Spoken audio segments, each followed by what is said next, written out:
მშვიდობა ძვირფასო ტელემაყურებლებო, ჩვენ კვლავ ხვდებით საპატრიარქოს ტელევიზიის ერთსულოვნების გადაცემაში საღვთისმეტყველო საუბრები.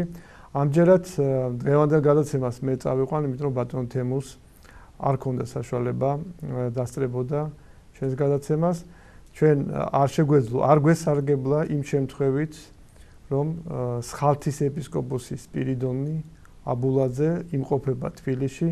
ჩვენ მას ვთხოვეთ, რომ იგი მობრძანებულიყო ჩვენ სტუდიაში, რათა ჩვენ გველაპარაკა ისი ეპარქიის შესახებ, საერთოდ აჭარის შესახებ, აჭარაში ქრისტიანობის გავრცელების შესახებ და ყველა იმ აქტუალური საკითხის შესახებ, რაზეც შეიძლება ადამიანმა ილაპარაკოს, როდესაც ამ ძირძველ და ყველასათვის საყვარელ კუთხეზეა საუბარი.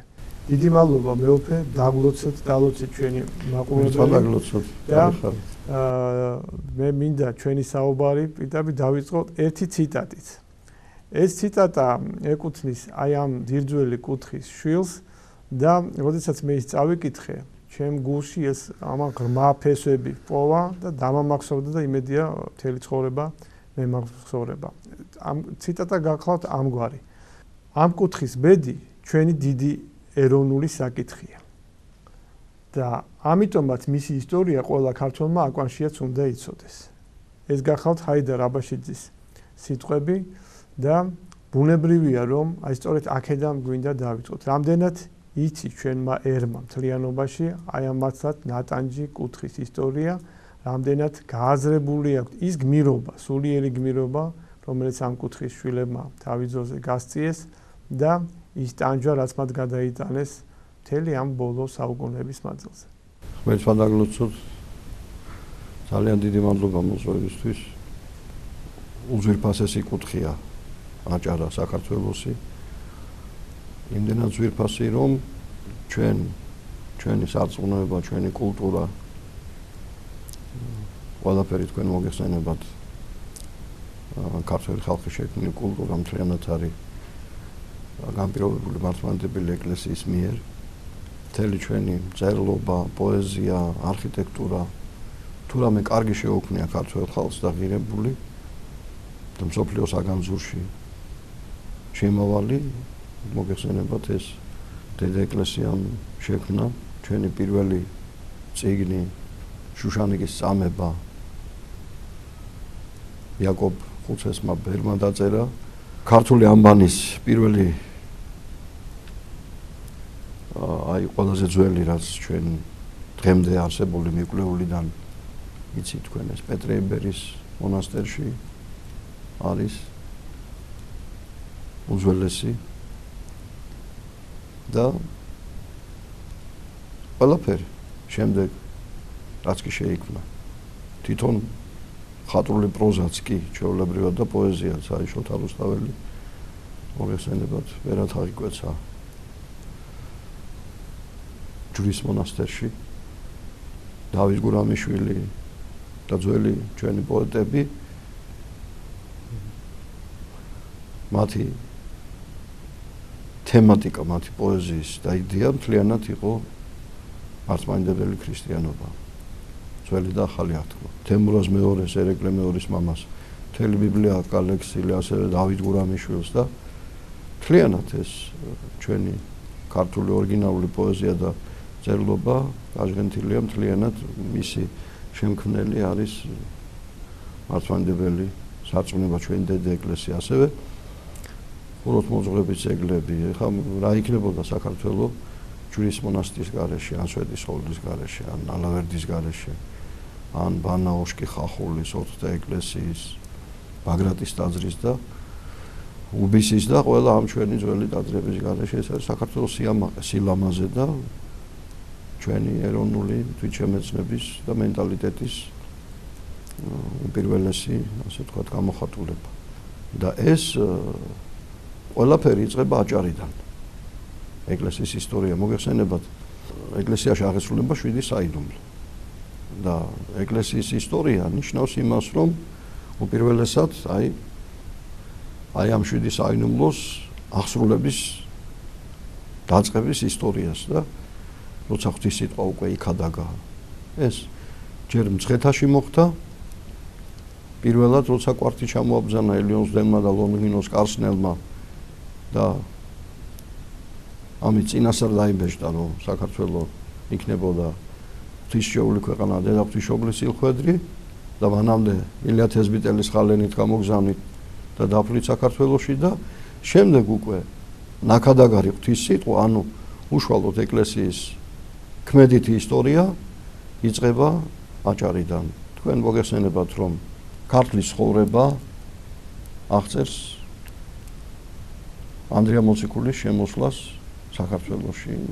ტექსტი დაახლოებით ასეთია, რომ რაჟამს უფლის ამაღლების შემდეგ რაჟამს ილეგდეს მოციქულთა, მაშინ ყოვლადწმინდა ღვთისმშობელმა სურვილი გამოთქვა, რომ მისთვისაც ეყარა წილი, რომ მას ოდნოდა რომელი ქვეყანა ჩააბარა და არ გუნა მას ღმერთმა და როცა წილი უყარეს დედაღვთისმშობელს, მას ერგო ივერია. და როცა დააპირა წამოსვლა ივერიაში საქადაგებლად, სამოციქულოდ, მაშინ გამოიცხადა მას უფალი და ეუბნება, რომ დედა ჩემო, ой დედაო ჩემო, არაუგულებელ ყვერი იგი საზეპურო, ანუ შენი ქვეყანაო, შენთვის ჩაბარებული ქვეყანაო, არასოდეს შემგან არ იქნება უგულებელ ყოფილიო და შენი მეოხებითო ის ქვეყანაო ყოველთვის დაცული იქნებაო და შენო დარჩი იერუსალიმშიო. იმიტომ რომ იერუსალიმი იყო მაშინდელი ცენტრი, მოგეხსენებათ. და უფალი მას ავალებს, რომ მის მაგივრად გააგზავნოს ანდრია მოციქული, დანაწარატანოს მონკანანელი და გაატანოს ხატი, რომელიც ღვთისმშობლის სახეზე ხატის დაფის დადებით გამოისახება და ღვთისმშობელმა ეს ყველაფერი ესე გააკეთა. მოუტანეს მას გამზადებული ფიცარი, დაიბანა სახე ყოვლადწმინდა ღვთისმშობელმა წყლით და შემდეგ სახეზე ეს ხატი დაიდო სახატე ფიცარი და გადავიდა მისი გამოსახულება ყრბით ხელში. და ის ლოცავს ანდრია მოციქულს, რომ ჩემი ლოცვა კურთხევა და ჩემი შვილის ლოცვა კურთხევა და აი ამ ხატის ზალა გეწეოდეს შენ ყოველთვისო და უფალი კიდე ეუბნება, რომ შენ წილ ხატის შენ იგი მკვიდრობდეს ცველად მათ და უკუნისამდე ჟამთავ. და აი ანდრია მოციქული მოდის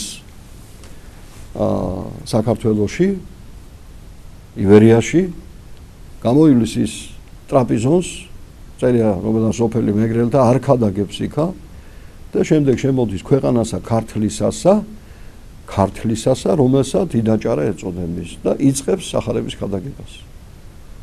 ანუ პირველად იბერიის ტერიტორიაზე სახარების ქადაგება გაისმა დიდაჭარაში. ეს სოფელი, რა თქმა უნდა, ეხლაც არის. იქ მიუთითებენ დიახულოს რაიონში ეს სოფელი იქ მიუთითებენ ადგილს, რომელზედაც იდგა, რომელ ადგილზედაც ის პირველი ტაძარი, რომელი ტაძარი. აი როცა მოვიდა ანდრია მოციქული და დაასვენა ხატი, ამოვიდა იქ წყარო, რომელიც საუკუნეების განმავლობაში ამოდიოდა იმ ადგილზე და შემდეგ უქადაგა მათ მოაქცივნა ისინი, მონათლა და შემდეგ ააშენა უშენამად ყოვლადწმინდა ღვთისმშობლის სახელზე პირველი ტაძარი და უკურთხა სამღვდელოება. მღვდელნი და დიაკონი, ასწავლა წესი და რჟული სარწმუნოებისა და უკურთხა მღვდელნი და დიაკონი. ანუ დაიწყო ეკლესიის ისტორია, მოქმედი ისტორია, ასე ვთქვათ. ღვთისმსახურების აღსრულების ისტორია. ნუ ეს არის წარმოუდგენლად დიდი პატივი. ხა ჩვენ ქართლის ცხოვრება ხას უსვავს, ეს მოხდა პირველი საუკუნის 38 წელს. ეს არის ისეთი ფაქტი, რომ ისეთი დეტალური აღწერა, ხა თქვენ მოგეხსენებათ, რომ ქვეყნებს თავიანთი ისტორიები, ყველა ქვეყანას არა აქვს. თითე ჩამოსათვლელი ერებია, რომელსაც თავიანთი ისტორიები აქვს, როგორც არის ქართლის ცხოვრება, ბიბლია, ებრაელების ცხოვრება, თქვა და სხვა. ძველი ისტორია თქვენ გულისხმობთ, ძველი, რა თქმა უნდა. და აი საოცარი ის არის, რომ ჩვენი დოკუმენტური წყარო ქართლის ცხოვრება დაბეჯითებით ამბობს, რომ ეს ყველაფერი მოხდა დიდაჭარაში. ეხლა ეს რაც შეეხება დაწერილს, ანუ ნარატიულ წყაროს. მაგრამ არსებობს ეპირი გადმოცემები. აი თქვენ რო ჩაობზანდეთ დიდაჭარაში და გეპატიჟებით სული და გულით, თქვენ იქ ნახავთ რამდენჯერმე. ამ ყოფილი რა თქმა უნდა და თქვენ იქ ნახავთ, რომ მთელი სოფელი მიხოთ იმისა, რომ ძალიან ბევრი მათგანი ჯერ კიდე არ არის ქრისტიანი, ისე პატივსემს, ისე უხარია ამის და ისე მიუთითებენ იმ ადგილს, სადაც იყო ის პირველი ეკლესია. მე მახსენდება პირველად ჩავედი ხულოს რაიონში პატრიარქმა გაგვაგზავნა სხალთის მონასტერში. ეს იყო 88 წელი. აი წარმოგიდგენთ 24 წლის უკან. უწმინდესმა გაგვაგზავნა. ეს მგზავრობა მოხდა შემდეგნაირად. მაშინ უწმინდესის დავალებით ჯგუფები არსებობდა ესეთი და დადიოდნენ სხვა საქართველოს სხვა რეგიონებში ჯგუფები და აგროვებდნენ მაშინ ოცეულები ქვიოდა ამათ რომ მე ეკლესია გახსნილიყო. და პატრიარქმა გითხრა რომ აი არის ხულოს რაიონში წყინვალე ტაძარი სხალთის მონასტერი და ჩადით იქ და ჩვენ წავედით და რო ჩავედით სხალთის მონასტერში მოვიდა სხვა ხალხი და მახსოვს მე ხა პატრიარქის გამქონდა ლოცვა გურთხევა სტიხარი მეცვა და პარაკლისს ვკითხულობდი ხოლმე საეროდ ესე იგი ასამაღლებლებლის და იმის გარეშე ხო და ეხა იმად რა იციან ხო დაინახეს სტიხარიაცი ადამიანს ვიჩ სხვა ხალხი მოვიდა პატარა ბავშვები პატრიარქმა ხატები გაგვატანა მაშინ ესეთ ქაღალდის ხატები იყო ხოლმე და ესე იგი 2000-3000 წელი მე მომენტ დავარიგეთ რა ხო და მე ამის შემდეგ კვირაში ერთხელ დავდიოდით ძალიან ის მარანია იქ ძველებური იქ მე დიდი სუფრა გაშალეს მე ეგეც სიხარული იშვიათად მინახავს რა და მე ავედი დიდაჭარაში რამოდენიმე კვირის შემდეგ და დიდაჭარაში რო ავედი ვიკითხე ნუ ხო გითხრა ხალხმა რომ ეგ არის პირველი ეკლესია ეხლა არ შეიძლება სხალთის მონასტერზე რა მოგვიყვნენ ერთადერთი გადარჩენილი ტაძარი იმაში რა ქვია აჭარაში ეხლა გასაოცარი ამის შემდეგ თურქების მტკიცება რომ ზოგიერთი ასე ვთქვათ არ ვიცი ესე ალბათ იდეოლოგიაში ჭირდებათ რომ აჭარამონებით მიიღო მუსულმანობაო კაცო ფიცი მწამს და ბოლო მაკვირვებს ხო იცი ერთი ტაძარი მაინც ხო გადარჩენილი ერთადერთი გადარჩა სხალთის ტაძარი დანარჩენი დაუნდობლად გაანადგურეს და რატო გადარჩა სხალთის ტაძარი ეს ძალიან საინტერესო ისტორია აი ადგილობრივი მოსახლეობის ყველა ამას გვიყვებოდა ჩვენ რომ იქ რომ ესე იგი რომ შემოვიდნენ თურქები მოეწონათ ეს ეკლესია და მოინდომეს მეჩეთად გადაკეთება თამარ მეფის აშენებულია და აი ხალხი გვიყვება ესეთ რამეს რომ შევიდაო ერთი მოლავ რომ დაათვალიერესო როგორც კი შედგა ფეხი ჩამოვარდა ყვა მოხდა თავში და მოკლა ნუ შეეშინდათ ეხა იფიქრეს რომ ეს არის შემთხვევითი ამბავი გავიდა რამოდენიმე თვე და რომ ესე იგი ამ შიშიდან რომ გამოვიდა კიდე შევიდნენ შიგნით კიდე ჩამოვარდა ყვა და მოკლა სამჯერ განმეორდა ასე და ამის შემდეგ ვეღარ შეეხება ეს იყო მიზეზი ღვთისგანგებით რა თქმა უნდა რომ ისეთ შიში დაეუფლათ რომ ამ ხალხ ტაძარს ხელი ვერ ახლეს რა აი მე როცა დიდაჭარაში ჩავედით უკვე რომ ვიცოდით რომ დიდაჭარაში პირველი ეკლესია იყო ქართლის ცხოვრებიდან და მთელი აჭარა მაგას ყვებოდა რომ ჩვენთან აშენდა პირველი ეკლესია ხალხს ვკითხეთ რომ ჩავედი დიდაჭარაში ვკითხე აბა მანახეთ მეთქი ის ადგილი და უამრავი ხალხი წამოყვა და ამიყვანეს იმ ადგილზე სადაც გადმოცემით თარანგელოს ეძახიან იმ ადგილს აი აქ იდგა ის პირველი ტაძარი აი იქ იდგა ესე რომ გადმოხედავთ მე ხა აბსოლუტურად ჩემთვის გასაგებია რატო აეჩი ანდრია მოციქულმა ის იმიტომ მთელი სოფელის ჩანს ხელის გულზე ულამაზესია სოფლიდან არ არის ფაქტურად სოფელშია და მთელ სოფელს თავზე გადაყურებს და მე ჩვენ იქ გავაკეთეთ არქეოლოგიური ასე ვთქვათ ძიებანი ჩავატარეთ აჭარის არქეოლოგიურ სამსახურს თხოვეთ და 25 საუკუნის წინანდელი მატერიალური კულტურის ძეგლები აღმოაჩინეს სოფლის მოსახლეობა ყვება რომ 50-იანი წლების ბოლომდე იქ იყო საკმაოდ მაღალი კედელი. საკმაოდ მაღალი კედელი. მე-20 საუკუნის 50-იანი წლების ბოლომდე იყო საკმაოდ მაღალი კედელი ამ ტაძრის. ყვებიან ისინი რომ ძველი დედები, იმ სოფლის ძველი დედები და ახლონდება რეგიონების ძველი დედები აღდგომას ამოდიოდნენ სანთლებით და წითელი კვერცხებით თუ აქ ჩუმად რა. მე უფრო ბოდიშ გიხდით ჩაგერთვებით აი ჩემი ყურადღება მიიქცია ერთმა ფაქტმა როცა საქართველოს ეკლესიის ისტორიას კითხულობდი იქ იყო ძალიან საინტერესო ფაქტი რომ აი ადერკი მეფის დროს რომელიც წარმართი იყო როდესაც გარკვეულწილად როგორც ჩანს ქრისტიანების მიმართ ცოტა არაკეთილგანწყობა გამოიჩინა მათ შორის შეეხო იგი დიდაჭარის ტაძარსო მაგრამ ყველაზე მნიშვნელოვანი რა ანუ საფრთხეში ჩავარდა ეს ტაძარი მაგრამ ადგილობრივი მოსახლეობამ ესე იგი სასულიერო პირები და სიწმინდეებიო გაარიდაო ანუ წარმოიდგინეთ უბრალოდ მორწმუნეები კი არ იყვნენ არამედ ფაქტობრივად ამხსარებლები იყვნენ და ეს დიდაჭარისთვის არის მათაც მნიშვნელოვანი ფაქტი და მათ უნდა ისინი უნდა ამაყობდნენ ამით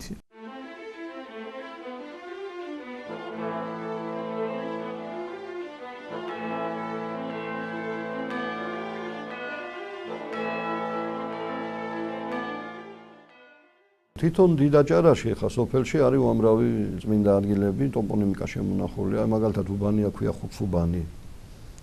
იქ სოფლის ერთი მონაკვეთია ერთი დასახლება. მეორე დასახლება სოფლის ქვია ელიაწმინდა. ელიაწმინდა. კვირიკეწმინდა. ხო, იქ არის კიდე აი თარანგელო, ხო და ამიტომ აი როცა დიაკონიძეები ხო ეს დიაკონიძეები პერევლისკენ რომ იმზადებით იქ არის ძალიან ბევრია იქ ჯვარიქედი, ნამონასტრევი. ნუ არსად ხო არსად იმდენი არ არის შემონახული ქართული ქრისტიანული ტოპონიმიკა როგორც აჭარაში ეს მართლაც საოცრებაა. კი მეცნიერები ამას ადასტურებენ რომ ყველაზე მეტი ქრისტიანული ტოპონიმიკა აი ამ კუთხეშია. დიახ. ხო და ამიტომ აი რა არის აჭარა საქართველოსთვის? აჭარა საქართველოსთვის იგივეა რაც არის მცხეთა. იმიტომ რომ მოქმედი ეკლესიის ისტორია იწყება აჭარიდან. ხატი ჩაუმზადება ჯერ დიდაჭარაში დიაჭარაში აიგა პირველი ეკლესია და წარმოიდგინეთ ახლა რა პერიოდია პირველი საუკუნის 38 წელი კატეგორიულად ამბობს ქართლის ცხოვრება. ეხლა ეს ის პერიოდია, როცა ჯერ პავლე მოციქული ფაქტურად არ არის დაწყებული, პავლე მოციქულის ქადაგება არა ფაქტურად დაწყებული. ეხლა 40-იან წლებში შევიდა ათენში და დაიწყო ქადაგება იქ რომ მოაქცია იქ დამარისი და დიონისი არეოპაგელი. ესე იგი პავლე მოციქულს თავის მოგზაურობები დაწყილი არა აქვს და საქართველოს უკვე ტაძარია, სამღვდელოება და თქვენ მოგესწენებათ რომ იქ ამ სასალმოქმედი ხატის ასლი იქნა, ხელთუქმნელი ასლი, აი ფიცარს ესე მიაყუდეს ხატის ფიცარი და ასლი დარჩა დიდაჭარის ხატი, ასე თქვა და ეს ასლი ორიგინალი გადაბრძანდა მერე აწყურში და იქ უკვე ეპისკოპოსი იკურთხა და ამ ხატს დაერქვა აწყურის ხატი. ნუ ეს არის პირველ რიგში ბეჭედი ჩვენი ნაციონალური ცხოვრების ეს ნიშნავს იმას რომ საქართველო არის უძველესი ქრისტიანული ქვეყანა არაფრით უფრო ნაკლები თუ მეტი არა საბერძნეთზე ჩვენ ანდრია მოციქულის მოქცეული ქვეყანა ვართ ჩვენ ღვთისმშობლის სიყვარული ქვეყანა ვართ და საქართველოს უბიწოდ შემოინახა სარწმუნება დღემდე უბიწოდ როგორც გიორგი მთაწმინდელი ამბობს რაც შევიცანით სარწმუნება არც მარჯვნივ გადაგვიხვევია და არც მარცხნივ და გიორგი მთაწმინდელი ძალიან ეუბნება ძალიან ხაზგასმით აი იმ ბერძნულ საპატრიარქოებს ეუბნება რომ იყო დრო თქვენო მართლმადიდებელი მწყემსთავარის კი არ ყავდათო და გუთელი ეპისკოპოსიო ვერსად ვერ აკურთხესო იმიტომ რომ არსად არ იყო მართლმადიდებელი პატრიარქიო ჩამოიყვანეს და მცხეთაში აკურთხესო ერთადერთი პატრიარქი და ქვეყანა სადაც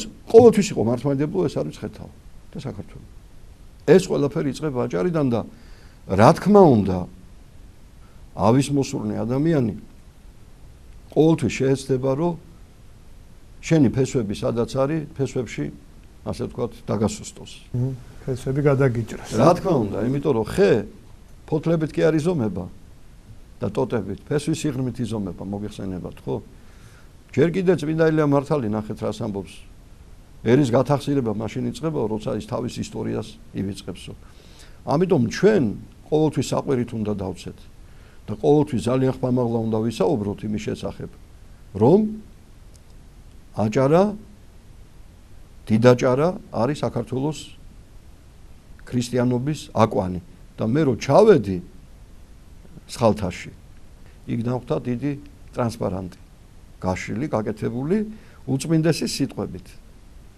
კურთხეულ არს აჭარა სადაც პირველად დაენთო ლამპარი ქრისტეს სიყვარულისა და იქსა განმანათლებლად სრულიად საქართველოსი ილია მეორე ესე ეწერა აი მე ზურაბ გორგილაძეს აქვს ცნობილი ლექსი საქართველოს ქრისტეს ჯვარიო მე პირველმა მივეციო და ეხა 14-ია სხვათა შორის ფრიდონ ხალვაშის დღეობა ხალვაშობა დადგინდა ოფიციალურად და ქედაშია და აი როგორი მომღერალი იყო ბატონი ფრიდონი საოცარი და როცა თავისი კუთხის თავისი ხალხის და როცა ის მოინათლა ქრისტიანულად აზიარებდით ხოლმე მე სხალთაში მე რომ ჩავიდა ზოგმა უთხრა შენ არ ჯული შეიცვალეო და ამან მოუწიადა კი არ ჯული კი არ შეიცვალეო ჩემ რჯულს დაუბრუნდიო მშობლიურ რჯულს დაუბრუნდიო ხო და ამიტომ აი ყოველთვის ალბათ ყოველთვის უნდა გვახსოვდეს, რომ ყოველთვის ცდილობს ავადმოსურნე ქვეყნის და ხალხის, რომ ფესვებში დააზიანოს. სამწუხაროდ არის გარკვეული მცდელობები, რა თქმა უნდა ეს არარეალურია და რომ აი ეს ისტორია საქართველოს ისტორიის ეს ნაწილი, თავარი ნაწილი, ანუ საქართველოში ქრისტიანული ეკლესიის დასაწყისის ნაწილი ეს რაღაცნაირად გააყალბონ და ესე იგი ცილი დასწამონ. გავავიდა ამასინათ ერთი წიგნი, არ მინდა ეხლა მე დავასახელო ავტორი, აწერია ზედ ანდრია მოციქულის მოგზაურობა საქართველოში.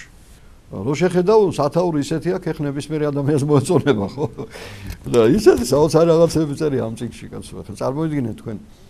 ესეთი რამე წერია, რომ ან მოკლედ ჩამოაყალიბებ, ესე იგი ანდრია მოციქულიო ყოვლადწმინდა ღვთისმშობლას არ გამოუგზავნიაო, ესეთი რამე წერია.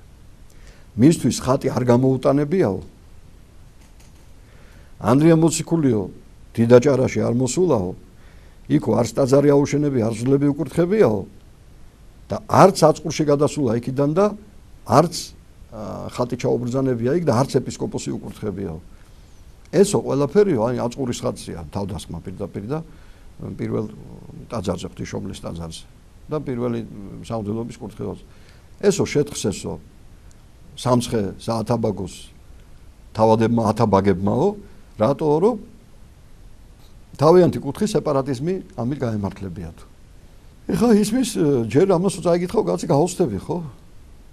ჯერ ერთი როგორ უნდა მოგაგუნდეს ქართველ კაცს, რომ შენი ერის რაღაც აწინამლოგო სისულელეები წერო კაცს.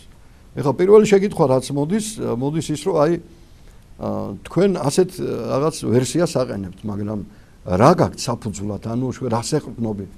არაფერს. იბასუხებს. ეს ჩემი აზრია. ну უკვე ყველაფერი გასაგებია, იცით, იმიტომ რომ იგნორირება ქართლის ცხოვრების, ეხლა თქვენ მოგეხსენებათ, რომ ვახტანგ მე-6-ის დროს ვახტანგ მე-6-ე მოიწვია საულკასა კომისია, რომელსაც ბერი ეგნატაშვილი ხელმძღვანელობდა. ეს იყო თავისი დროის აი იმ საუკუნეების ერთ-ერთი უგანათლებულესი პიროვნება, ფილოსოფოსი, მწერალი, ყველაფერი იყო ეს ადამიანი, უდიდესი ღვთისმსახური.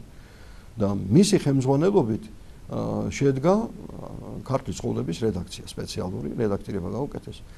და მაშინ ეს ყველაფერი შეიტანეს ქართლის ცხოვრებაში. აი ეს რაც ახლა მოყევით, რომ ღვთისმშობლის ესე იგი ზეცადამაღლების შემდეგ უფლის ღვთისმშობელმა წილი იყარა, მერე ის უფალმა დატოვა, შეხვდა ივერია წილში, დატოვა იერუსალიმში უფალმა, მის მაგივრად გამოაგზავნინა ანდრია მოციქული თავად, ანდრია მოციქული ღვთისმშობელმა დალოცა და გამოაგზავნა, თავისი ხატი ხელთუქმნელი გამოატანა, ანდრია დიდაჭარაში მოვიდა, იქ სამღვდელოება აკურთხა, ხატი დააბრძანა, მერე ეს ხატი გადააბრძანა აწყურში და იქ ეპისკოპოსი აკურთხა. აი ამას ყველაფერს მიიჩნევს ის ადამიანი შეთხსულად. ეხლა ჯერ ეს აბსოლუტურად გაუმართლებულია, როგორც ისტორიოგრაფიული თვალსაზრისით, ისე რელიგიური თვალსაზრისით ესეთი უაზრო ვერსიები.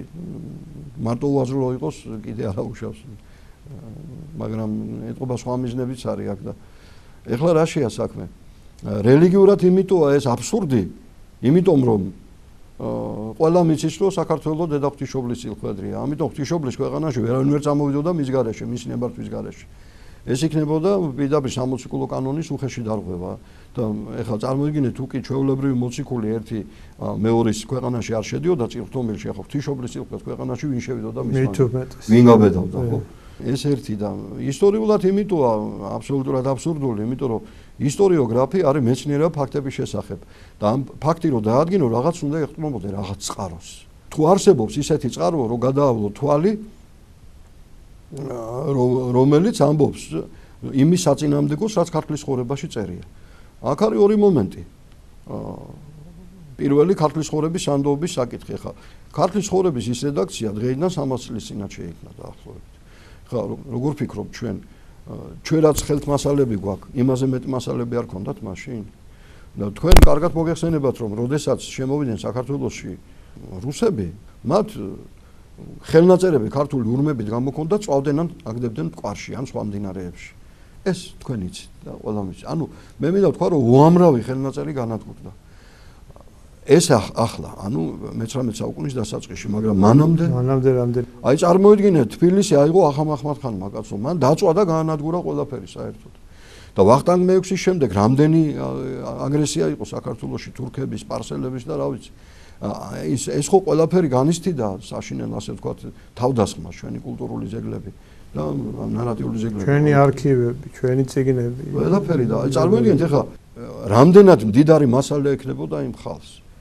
ეხლა დავადარშან ვახტანგ მეექვსის შესახებ ამის თქმა და ბერი ეგნატაშვილის შესახებ და საუკოსა კომისიის შესახებ ამის თქმა რომ მათ ეს სეპარატიული მისლებისთვის გააკეთეს ეს აბსურდია იმიტომ რომ მაშინ მთლიანი სამცხე საათაბაგო თურქების ხელში იყო აბსოლუტურად და თქვათ რა შეაინტერესებდათ მაგათ თქვათ ესეთ და მეორე ეს იმდენად პატიოსანი ხალხი იყო კაცო ეს მაშინდელი მეცნიერები რომ ისინი სიმართლეს იკვლევდნენ და სიმართლეს წერდნენ და ვერც ერთი მათგანი ვერ გაბედავდა ქართლის ცხოვრებას შეიტან რაღაცის უბრალოდ ეს არის საკუთარ ისტორიას და საკუთარ ისტორიოგრაფიაზე საშინელი ესე იგი შეურაცხყოფა მათი და ეხლა ეს ერთი მხარე მეორე მხარე ეხლა რა საფუძველი აქვს იმ ადამიანს რომელსაც ეს წიგნი გამოუშვა და ეს ეხმამაღლა იძახის ეს ყველაფერი შეთხსულია დიდაჭარაზე და აწყურზე და ღვთისმშობლის მიერ ანდრიას სამოგზაუროს და წმინდა ხატის გამოტანებაზე რო ეკითხებიან აი საწერია ის ამბობს ეს სასარწერია ეს უბრალოდ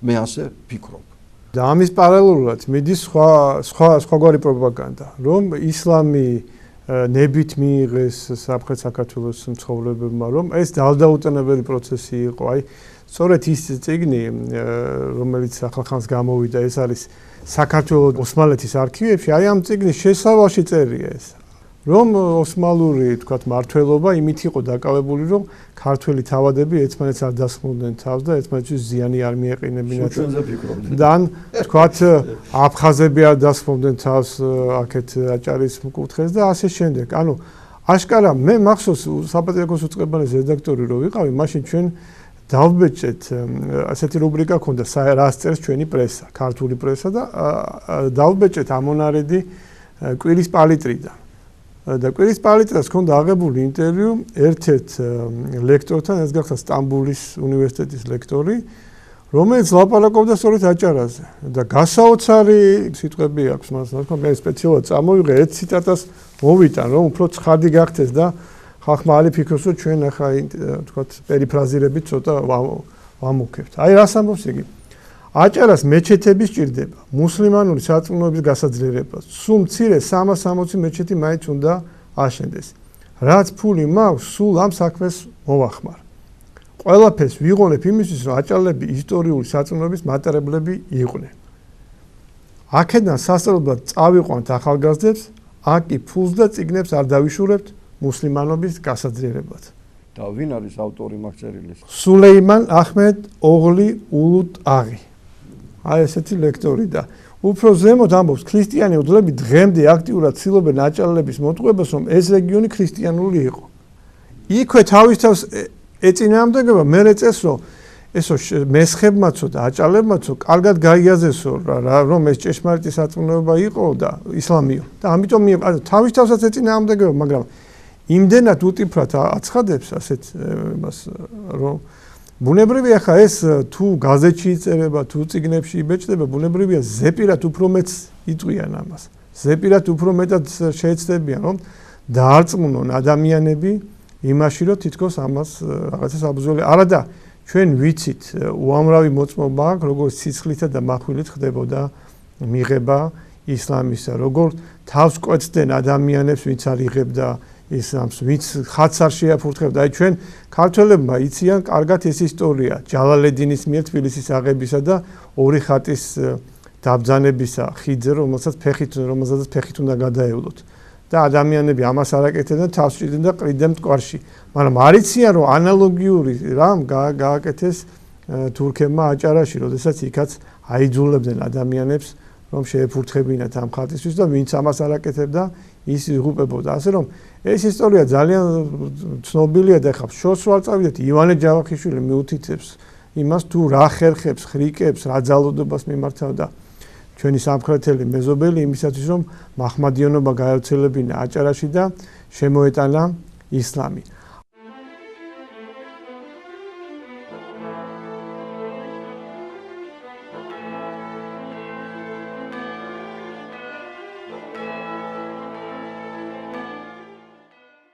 ჩვენ ორ ნაწილად გავყავით ეს გადაცემა, ვინაიდან ძალიან საინტერესო გახდათ, ამიტომ ჩვენ ვაგრძელებთ საუბარს სხალთის ეპისკოპოს სპირიდონ აბულაძესთან. ერთ საჭიროებო საკითხს ეხება ეს თურქი ლექტორი, რომ ჩვენ გავიყვანთ ახალგაზრდებს თურქეთში და იქ სწავლა-განათლებას მივცემთ. ჩვენ ვიცით, რომ მართლაც ესეთი პროცესი ბოლო წლებში მიდიოდა და გარკვეულწილად ეს პროცესი შეაფერხა, მე ვიტყოდი ერთმა ისტორიულმა ფაქტმა. ეს იყო ხიჭაურში, ანუ ზემო აჭარაში საპატრიარქოს უნივერსიტეტის გახსნა. ეს იქნება ამის შესახებ უთხრა ჩვენს მაყურებელს, მე მგონი ჩვენმა მაყურებელმა ნაკლებად იცის ამ მნიშვნელოვანი ფაქტის შესახებ. ძველი ხალხი ამბობდა ეს ძველი ისტორიოგრაფიაში ამ ძველი პოლიტიკოსების ნაწარმოებებში დაცული ესეთი ცნობილი გამოთქმა. თუ გინდა ქვეყანა დაიპყრო, იმის შვილებიო შენ გაზარდო. ამიტომ, როდესაც საქართველოს გარკვეულად ვასალურ ქვეყნად ითვლებოდა ხოლმე, მაქსიმალურად ცდილობდა დამპყრობელი, ამ პოტენციური დამპყრობელი მაქსიმალურად ცდილობდა პატარა ბავშვების მათ ჭკუაზე გასდას. აი ხა თქვენ წიგნი ახსენეთ და იქ ესეთი რამე ეწერა, რომ აიო, ბევრი მინისტრებიო და ბევრი დიდვეზირებიო ქართველები იყვნენო. ბიჭო, მასე სპარსეთში თუ ვინმე ასე ვთქვათ, მოქმედი პოლიტიკოსი იყო და თუ ვინმე ძლიერი იყო, ყველა ქართველი იყო. შაჰაბასის ბებია ქართველი იყო, გივი შალიკაშვილის.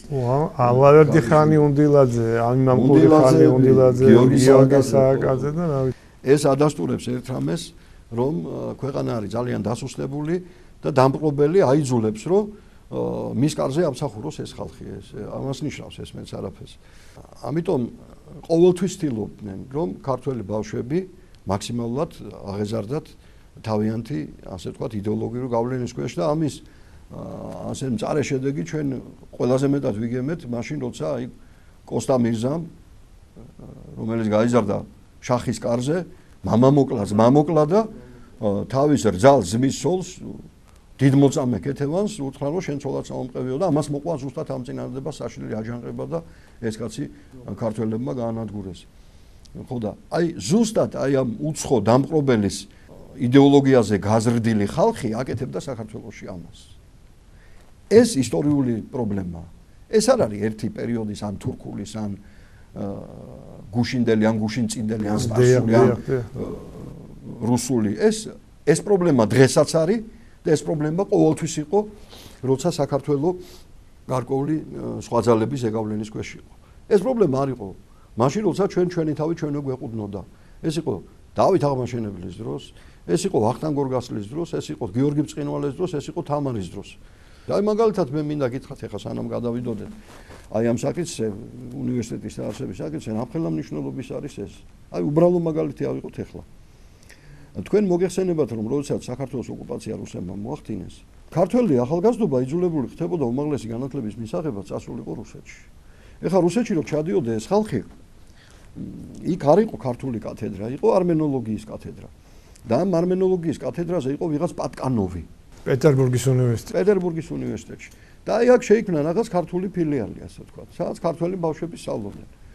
და აი ამ პატკანოვმა ეხლა რა თეორია წამოაყენა, აი როგორ ზრდის ქართველ ბავშვებს, ქართველ სტუდენტებს. ეს ძალიან მნიშვნელოვანი საკითხია.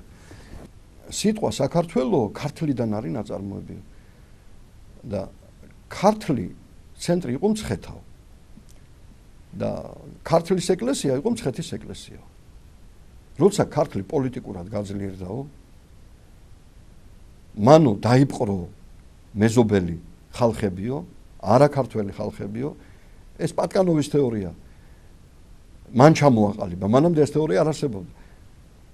ესენი არიანო მეგრელებიო, აჭარლებიო, სვანებიო, ლაზებიო, კახელებიო და ნუ ესე იგი ხევსურები, სვანები, ყველა სვანები, ყველა ესე იგი ჰერები. ქართლის, ანუ მცხეთის და მისი შემოგარენის გარდა თურმე არავინ არ ყოფილა ქართველი, ხო და დაიპყრო და მცხეთის ეკლესიამო განდევნაო მათი ეკლესიებიო, იქ ალბანეთის ეკლესია, იქ ლაზების ეკლესია, იქ მეგრელების იმის და გაბატონდა მთელ ამიერკავკასიაშიო. ამას დაარქვეს ქართიზაციის თეორია. ეხლა იმდენად მოეწონათ, ასე ვთქვათ, რუს დამპყრობლებს ეს, მე არ ვამბობ აქ სერაფიმე საროველის და სერგი რადონეჟელის და ივანე კრონშტანტელის ხალხზე. მე ვამბობ იმ პოლიტიკაზე, რომელიც იპყრობს სხვა ხალხებს და ვლადიმირს ვარქვენ, ფლობდნენ მსოფლიოსო რა. ვლადივოსტოკ, ვლადიკავკაზ და ასე შემდეგ. მე არ ვამბობ იმ დიდ წმინდანებზე, რომლებიც პირიქით, მე მათ თაყვანსვემ, რომლებიც აფრთხილებდნენ აი ასეთ რუს პოლიტიკოსებს, რომ საქართველოს ძალიან ფრთხილად მოეპყარით, იმიტომ როგორც მოექცევით საქართველოს თქვენ ისე მოგექცევათ ყველა წმინდა ღვთისმშობელი. აი ეს იყო რუსი უდიდესი წმინდანების აზრი. და რუსი მართლმადიდებელი, ნამდვილი მართლმადიდებელი ადამიანების აზრი.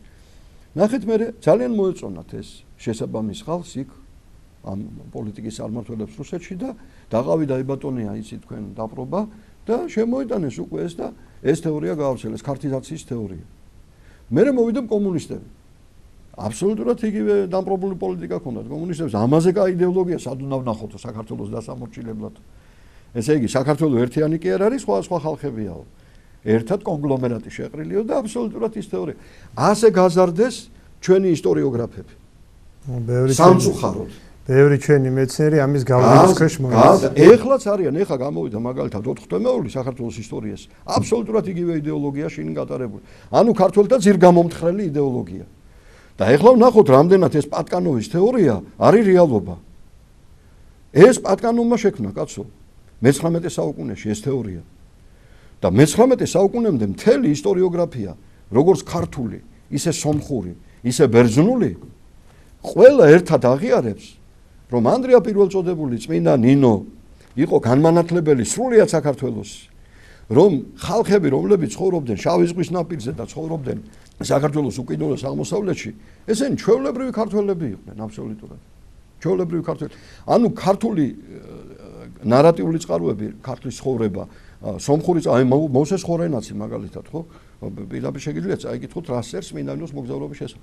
ბერძნული წყაროები პირდაპირ ამბობენ, რომ ეს ორი მოციქული პირველი წმინდა ანდრია პირველწოდებულმა მთელი საქართველო გააქრისტიანა და წმინდა ნინო მასე მთელი საქართველო გააქრისტიანა ივერია.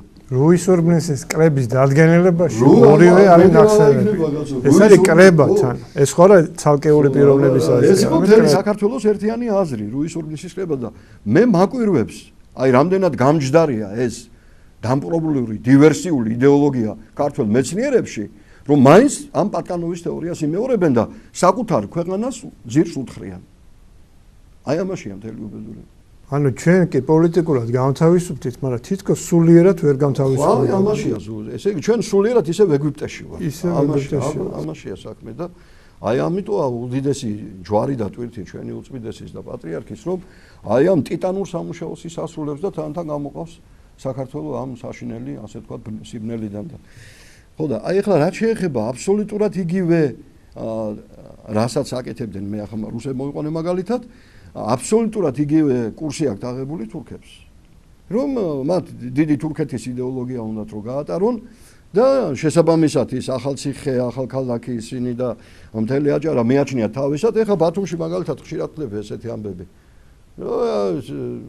კამაც უწყებენ ხოლმე იქ რა ესო ჩვენი ქალაქია როგორც ჩვენ რა სტუმრები გია ჩვენ მასმინძლები ვართ უამრავი მოწმე ამის გაიშო ამის უამრავი მოწმე ასეთი ლაპარაკის რომ ისინი იქცევიან არა როგორც სტუმრები არამედ როგორც მასმინძლები რატო იმიტომ რომ ბავშვობიდან ამას თავში უნერგავენ აი ამ იდეოლოგიას ეხლა შეიძლება ვიღაცა ქართველები წაიყვანონ იქა თქვენ რაც დაიწყეთ თავიდან ლაპარაკი ასწავლონ ეს თეორია ეს იდეოლოგია დააბეჭდიონ წიგნებად და შეაქმნევიონ ახალი ასე ვთქვათ ეგრეთ წოდებული ისტორიული ახალი ვერსია თეორიის. ახალი ვერსია, ვითომ ახალი ისტორიოგრაფია. სადაც გამოაცხადებენ რომ თითქოს საქართველოს ეს ნაწილი და გარკვეული დიდი ნაწილი საქართველოს კი არ არის, რასაც აკეთებენ ახლა თქვენ იცით. ამიტომ აქვს უდიდესი მნიშვნელობა რომ ჩვენი ბავშვები სად გაიზრდებიან. იმიტომ რომ ისინი არიან საქართველოს მომავალი. ჩვენი ბავშვები რომ პატკანოვის ინსტიტუტში არ გასწინიყვნენ პეტერბურგში, ეს ყალბი თეორია არ იარსებებდა. და საქართველოს ეკნებოდა ბუნებრივი უწყვეტი ისტორია ქართლის ცხოვრებიდან გამომდინარე, ანუ ჩვენი ნამდვილი სისხლცეული ისტორია.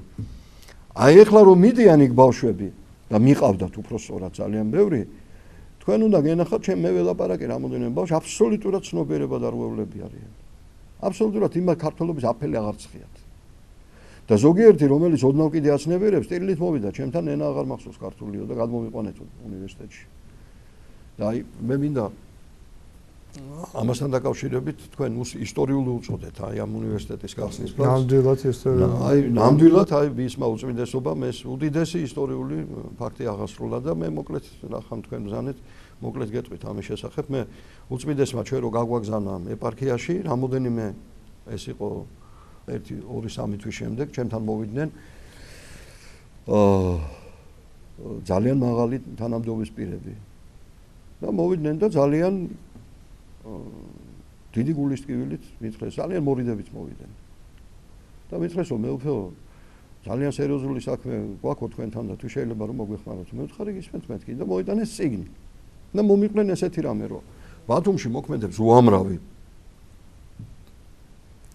ეგრეთ წოდებული საქველმოქმედო ორგანიზაცია, რომელსაც ამოფარებულები აგროვებენ აჭარელ ბავშვებს, აჭარიდან ჩვენ ბავშვებს, ქართველ ბავშვებს და გაყავთ თურქეთის სხვა უმაღლეს სასწავლებლებში სასწავლებლად.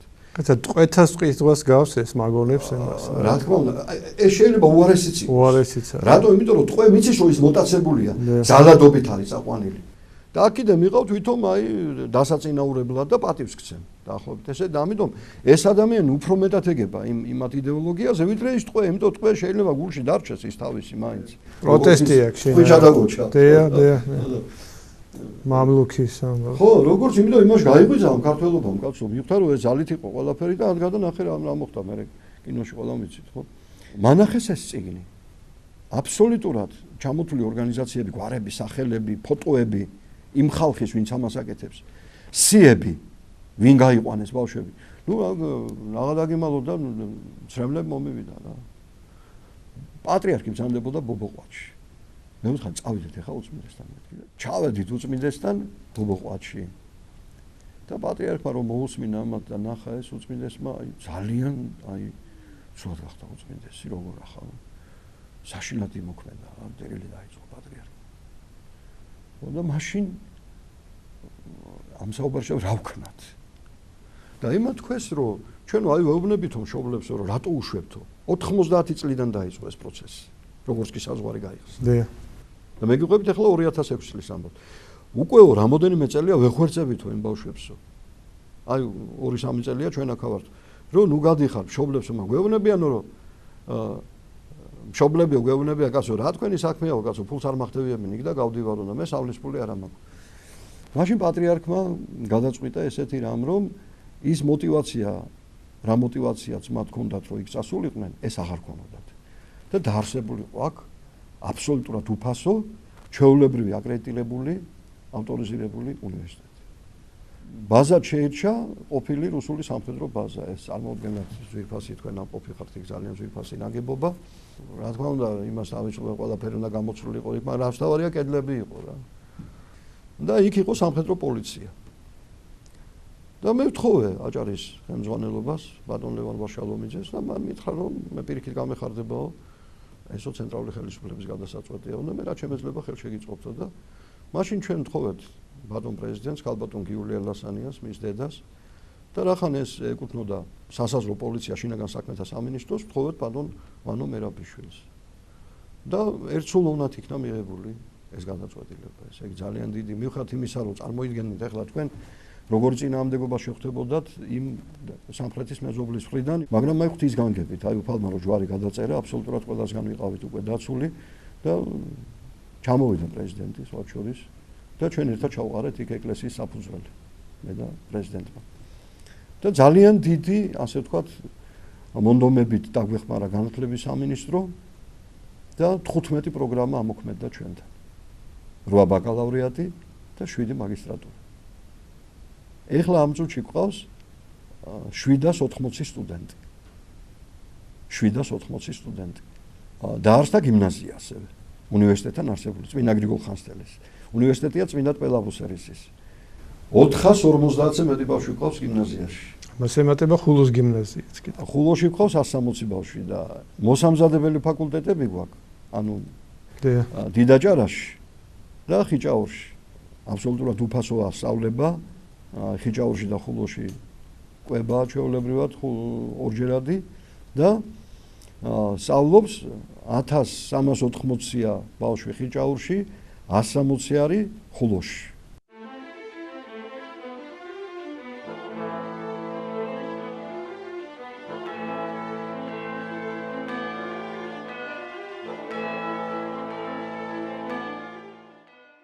ქართველი ბავშვები, ახალგაზრდები ეხლა განათლებას იღებენ საქართველოში. ზემოაჭარბი. ანუ მათ უკვე აღარ აქვს სათქმელი იმისა, რომ ჩვენ აქ არ აქვს საშუალება იმისა, რომ უფასოდ ვისწავლოთ, უზრუნველყოფილი ვიყოთ. ეხლა ამის საშუალება არის და ალბათ ამას ზეგავლენას მოახდინა, ხო, ამ გადინებაზე ახალგაზრდების. ძალიან შემცირდა. ადრე თუ გადიოდნენ გაჭირვების თვალსაზრისით, ეხლა უკვე არავინ არ მიდის და ეს იყო ძალიან დიდი პროცენტი.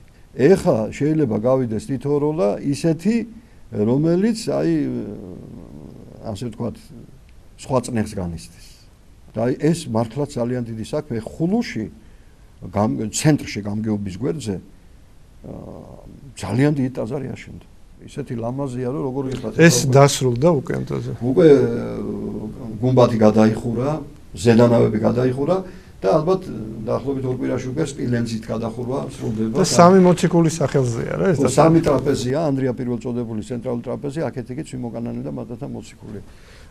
ტერიტორია გადმოგვცა მერთმა შეუწიროს ჩვენმა პრეზიდენტმა და ფულიც მოგცა საქართველოს პრეზიდენტმა, რომ ეს ტაძარი აშენებულიყო. ვინც კი ამ საქმეს მიეხმარება, ვინც კი ამ საქმეს წაადგება, ყველას მადლობას ვუხდი და ყველას ვლოცავ. ეს უდიდესი ისტორიული საქმე გაკეთდა ჩვენი უწმინდესი სილია მეორის, ჩვენი დიდი პატრიარქის ლოცვა-კურთხევით და მისი ინიციატივით და ჩვენი პრეზიდენტის ბატონი ვანო მერაბიშვილის ასევე და განათლების სამინისტროს ძალიან დიდი თანადგომით. ეს ფაქტია და მე ძალიან მიხარია, რომ ასეთ დიდი საქმე იქნა გაკეთებული. ასეთ დიდი საქმე იქნა გაკეთებული. ეხლა საქმე იმაშია, რომ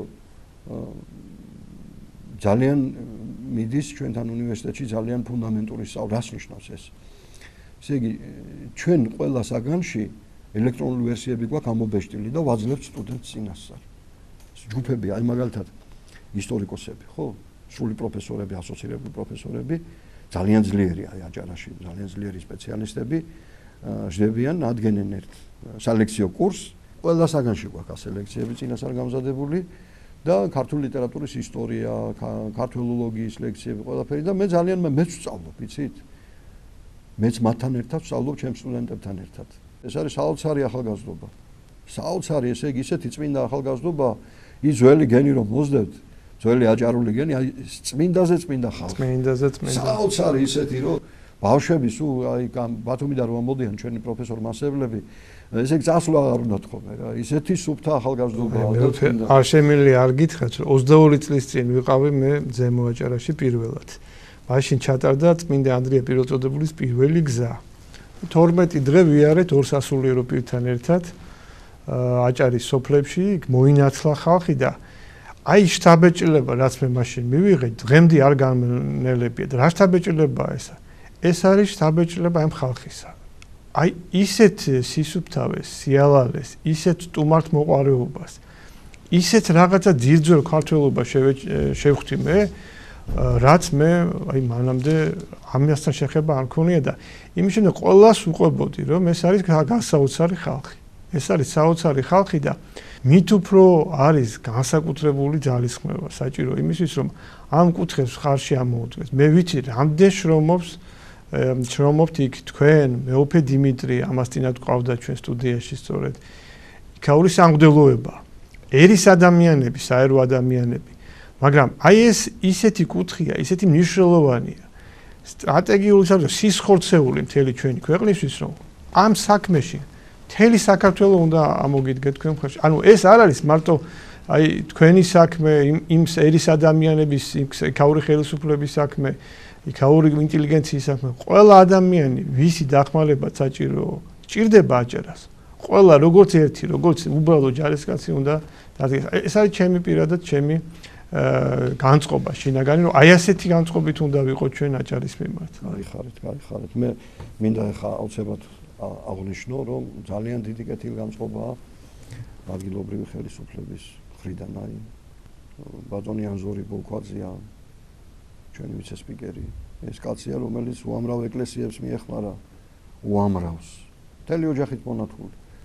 უამრავ ტაძრებზე, უამრავ ჩვენ ძალიან მოგვეხმარა, აი უნივერსიტეტის რემონტის დროს იქ ხულოს კომპლექსის რემონტის დროს იქ გამგებელია იქ მაგალითად ბატონი თემურაზ ბოლქვაძე რომელსაც უკავშირდება და ბატონი ტარიელი იყო მაშინ გამგებელი და რომელთაც უკავშირდება დიდაჭარაში ამ კონფერენციების დაწყება თქვენ იცით რომ 5 კონფერენცია ჩატარდა დიდაჭარობის და 4 ტყეობის ესე იგი მისმა უდიდესმა ავტორიტეტმა ძალიან პატიოსანი ხალხია ესენი ხელისუფლების და ეკლესიის შეთანხმებულმა მოქმედებამ განაპირობა ის რომ გაძლიერდა ძალიან მართლმადიდებლური საეკლესიო საგანმანათლებლო დაწესებულებები ამიტომ მე მათ მინდა მადლობა გადაუხადო და ეხლა თქვენ ბრძანეთ მეუფე დიმიტრის სახელი ახსენეთ და მე აუცილებლად მინდა გითხრათ რომ ზემო აჭარის ინტელიგენციის დიდი ნაწილი ბათუმში იმყოფება და ბათუმში წარმოუდგენელმა დიდმა ღვაწლმა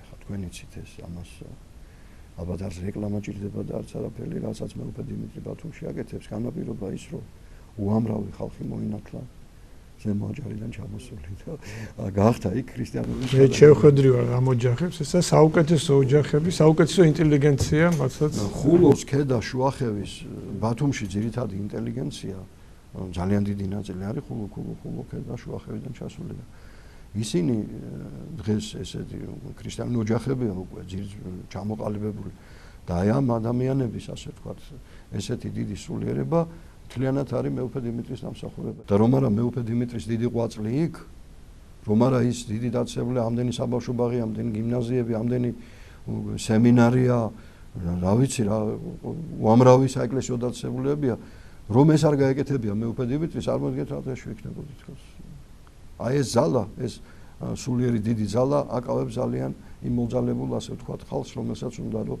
ჩვენ ეს კუთხე რაღაცნაირად წაგვლიჩოს აი ეს ზალა აკავებს და აქ ჭირდება მთელი საქართველოს ხარში ამოდგომა აი ამას კიდევ ერთხელ ვიმეორებ რომ აი ამ ქართულ საქმეს აჭარაში ჭირდება მთელი საქართველოს თანადგომა ამინ ინებოს ღმერთმა რომ რაც მთავარია ის გენი რომელიც 1700 წელი ტრიალებდა აჭარაში და რომელიც არის საქართველოს გამაქრისტიანებელი წარმოიდგინეთ რომ არა დიდაჭარა ჩვენ არ გვექნებოდა ეს თავიდან რომ დავიწყეთ ჩვენი სკულპტურული ძეგლები, არქიტექტურული ძეგლები, წერლობის, პოეზიის ძეგლები, ჩვენ არაფერი არ გვექნებოდა ის, ხო? ამ ფუნდამენტზე დავშევიდით. ამაზე დავშევიდით ჩვენ ყველა. ანუ ეს ფუნდამენტი არის მცხეთა და დიდაჭარა, ანუ აჭარა და მცხეთა. ამიტომ აი ეს ეტყობა ჩვენ ხალხს აჭარაში. ისეთი აი უბრალო აჭარელი გლეხი რო აიღო, რომ დაელაპარაკო, გეგონება ვიღა ძალიან დიდ თავადიშვილს ელაპარაკები. ისეთი გენეტიკა აქვს შინაგანი.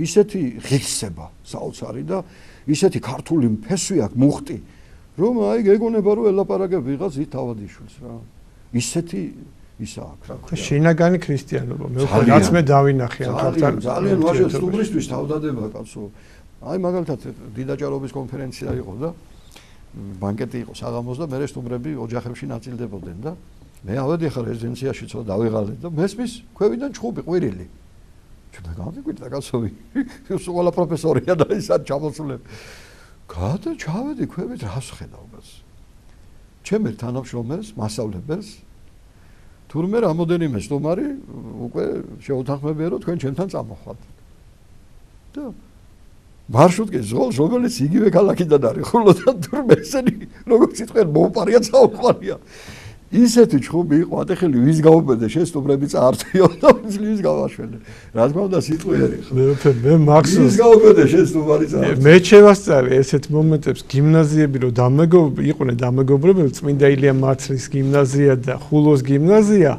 და მოსულები იყვნენ ადგილობრივი ქართველები რომ წაეყვანა სტუმარი და ისე აღმოჩნდა რომ სტუმარი უფრო ნაკლები იყო ვიდრე მასპინძელი ისეთი ნაწყენები იყვნენ რომ სტუმრის გარეშე დარჩნენ, აი ნუ პირდაპირ შეიძლება თვალზე ცრემლი მოგადგეს, სად ნახავ კიდე სოფლიოს რომელ კუთხეში ნახავ, აი ასეთ რამეს რომ ადამიანი ესე იყოს ნაწყენი იმის გამო რომ სტუმარი არ შევხვდა და სტუმარი დააგდო. ანუ ეს მიანიშნებს მათ დიდ სულიერ სითბოზე, გულის სითბოზე, სიყვარულის დიდ უნარზე.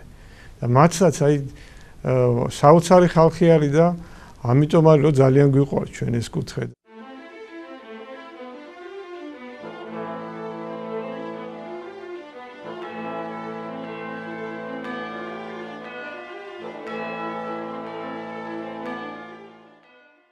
ბევრი ადამიანი იქიდან როცა აი მუსლიმურ შემოტევას გამოექცა თურქულ მუსლიმურ ოკუპაციას თავის დროზე ისინი გადმოდიოდნენ და საქართველოს სხვადასხვა კუთხეებში სახლდებოდნენ და ბევრმა გვარმა შემოინახა ეს მეხსიერება ეს იმერეთი, გურიაში, სამეგრელოში, აღმოსავლეთ საქართველოშიც იტყვიან რომ ჩვენ აჭარიდან ვართ წარმოშობით.